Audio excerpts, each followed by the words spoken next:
Vous écoutez l'épisode 23 de la boîte à outils des parents. Bravo, chers parents.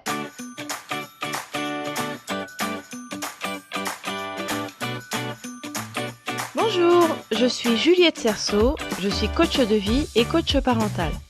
Je suis ravie de vous accueillir sur la boîte à outils des parents.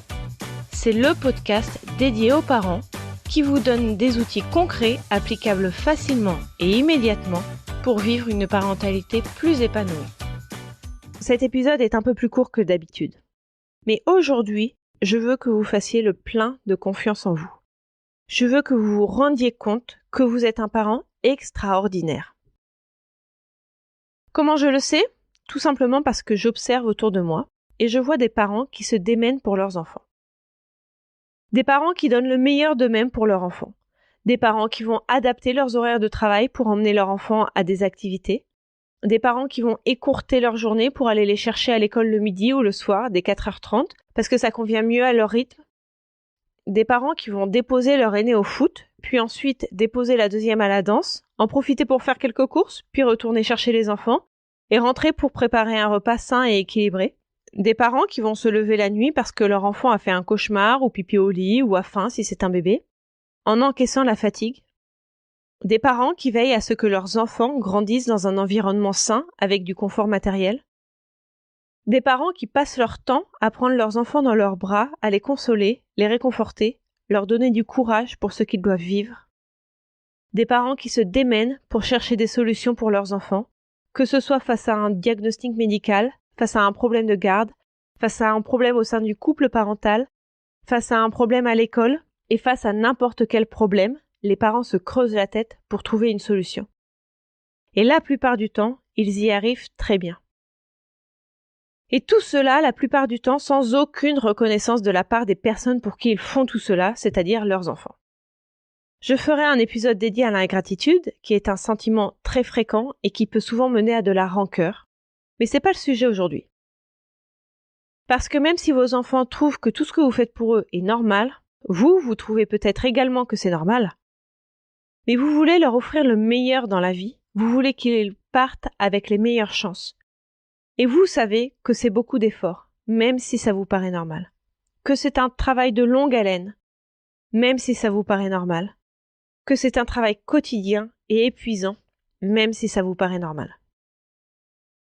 Il y a une vidéo dont je mettrai le lien dans les notes de l'épisode qui résume très bien cela. Vous mangez quand vos enfants vous laissent le temps. Vous devez dormir pas très loin d'eux et vous réveiller et vous lever pour aller les voir s'ils vous appellent. Vous n'avez pas de vacances, aucun jour de congé. Vous devez penser à tout pour eux, les vêtements, les repas, les douches, les couchers, les levers, les devoirs, les accompagner à droite à gauche. Et tout cela pour 0 salaire et parfois 0 reconnaissance. C'est dingue quand on y pense. Mais dans quelle situation nous sommes-nous mis ou mises pour faire ça ? De notre plein gré la plupart du temps. Et nous continuons à subir. Pourquoi ? Je crois que c'est grâce à l'amour inconditionnel que nous éprouvons pour la chair de notre chair. L'amour nous fait parfois faire des choses étranges, n'est-ce pas ? Toujours est-il que tout ce que j'ai décrit, on le fait pour nos enfants à nous, mais pas forcément pour ceux du voisin. On peut aider un peu les enfants des autres, mais l'action du parent est tout de même beaucoup plus large. Donc bravo, chers parents. Ce que vous faites est très bien. Continuez comme ça. Vos enfants ne le voient pas forcément, peut-être que votre conjoint ou vos proches ne le voient pas, mais peu importe.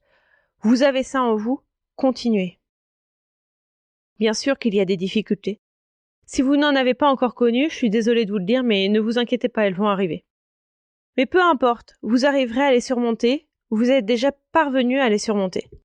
Prenez conscience du bon parent que vous êtes. Il n'y a pas besoin d'être un parent parfait. Je vous renvoie pour cela à l'épisode 6 de la boîte à outils des parents sur le parent parfait. Vous pouvez aussi prendre une feuille et lister tout ce que vous faites pour vos enfants. Écrivez-le puis relisez-le. Vous vous rendrez compte de tout ce que vous faites déjà. Vous pourrez également vous rendre compte de ce que vous ne faites pas encore et c'est un excellent moyen de trouver des pistes d'amélioration si vous en avez envie.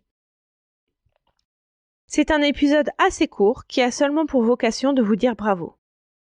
Donc bravo, chers parents. Et ne ratez pas l'épisode de la semaine prochaine dédié justement à la confiance en soi. Vous retrouverez toutes les notions utiles sur le site internet BAO comme boîte à outils, baodesparents.com. N'hésitez pas à vous inscrire à la newsletter pour être notifié des nouveaux épisodes chaque semaine. Si vous avez aimé cet épisode, n'hésitez pas à me le faire savoir en déposant un avis 5 étoiles sur la plateforme de podcast que vous utilisez. C'est le meilleur moyen de me soutenir et de permettre à d'autres auditeurs de trouver ce podcast plus facilement.